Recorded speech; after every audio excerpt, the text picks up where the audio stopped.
اول مشكله النهارده وان شاء الله ليها حل. جيت اشتغل بالدباسه دي ما بقتش دباسه خالص، لقيتها مش بتدبس. قلت بدل ما اشتري دباسه جديده افكها واشوف ايه اللي فيها. طلع المشكله هنا السوسته زي دي اتكسرت، السوسته دي اتكسرت. رحت عند شيخ اعرفه كنت بتعامل معاه من بدري، الراجل ده زي العسل قوي. فضلت ادور عنده على السوست ما لقيتش حاجه.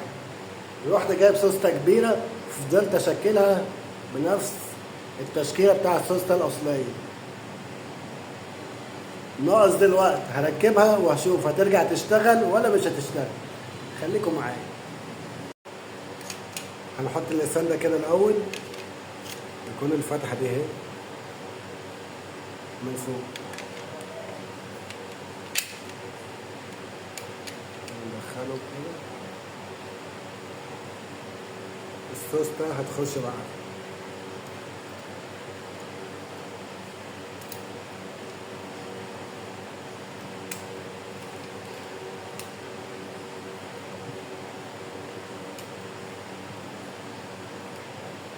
مش عارف كده باينه ولا لا.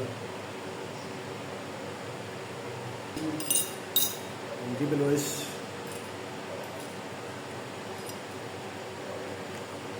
ديت اللي هتتحط الاول. كل حاجه ليها البيت بتاعها. لو لقيتها مش راكبه يبقى ده انت كده مركبها غلط.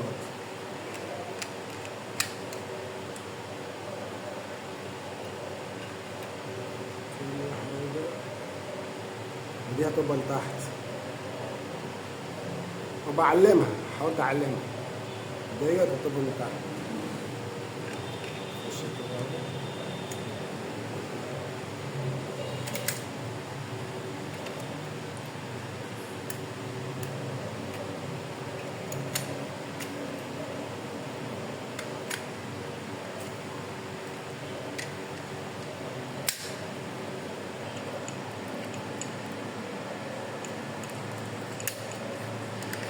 اخيرا دخلت.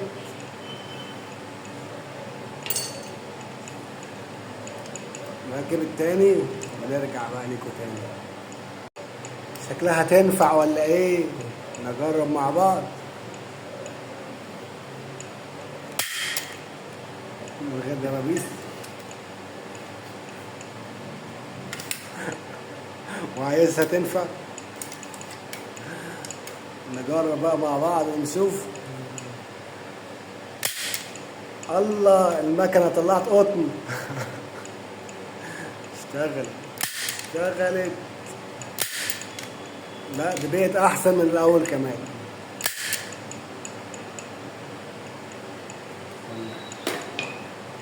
فله.